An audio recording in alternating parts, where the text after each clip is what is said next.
नमस्कार किसान भाइयों और साथियों, आप सभी का स्वागत है डिजिटल कृषि और किसान टोटके में। अक्सर देखा गया है कि गलत प्रयोग करने के कारण हमारा फसल बहुत ही नुकसान हो जाता है, जलने लगता है, सूख जाता है, कीड़े लगे रह जाते हैं। ये सब होता है कब? जब हमारा जानकारी सही नहीं होता है तब, क्योंकि हमें ये मालूम नहीं होता है कि अपने धान के पौधों में किस चीज का कब उपयोग करना है और किसका उपयोग कब नहीं करना है। इसके अभाव में हम कोई फर्टिलाइजर, कोई कीटनाशक या कोई उर्वरक कभी भी डाल देते हैं। यही कारण है कि हमारे धान के पौधों पर बुरा असर यानी गलत प्रभाव पड़ना चालू हो जाता है।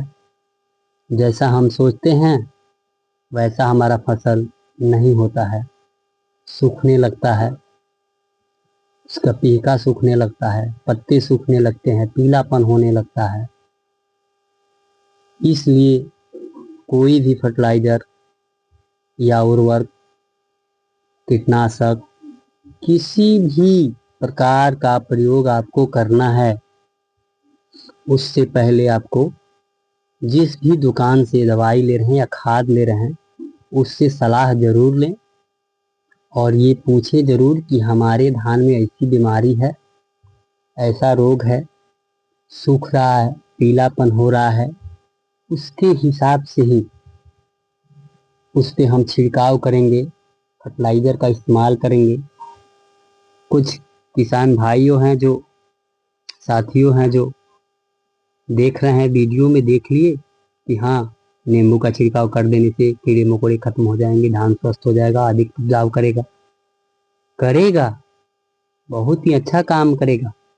लेकिन उसका भी तरीका होना चाहिए, कब छिड़कना है, कैसे छिड़कना है।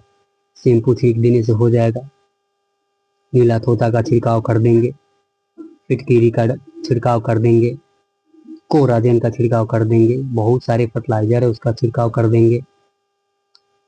ये सारे छिड़काव जरूरी है धान के लिए, लेकिन अपने फसल को देखते हुए कि हमारे फसल में जिंक की कमी है, इसमें कीटनाशक की जरूरत है या फिर उर्वरक की जरूरत है, किसकी जरूरत है, किसकी आवश्यकता हमारे पौधों को है, इसको देखने के बाद हम किसी चीज का प्रयोग करेंगे।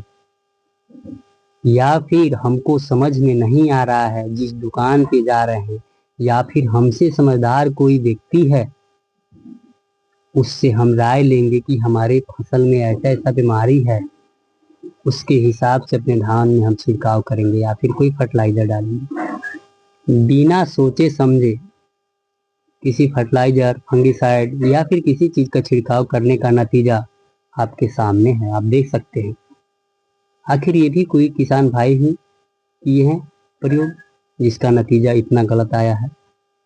इसलिए हमारे किसान भाइयों से और दोस्तों से नम्र निवेदन है, दोनों हाथ जोड़कर रिक्वेस्ट है कि आप किसी भी चीज का इस्तेमाल कर रहे अपने पौधों में, उससे पहले आप किसी जानकार व्यक्ति से सलाह ले लें या फिर जिस दुकान से आप लेने जा रहे हैं उससे राय ले लें, उसके बाद ही प्रयोग करें।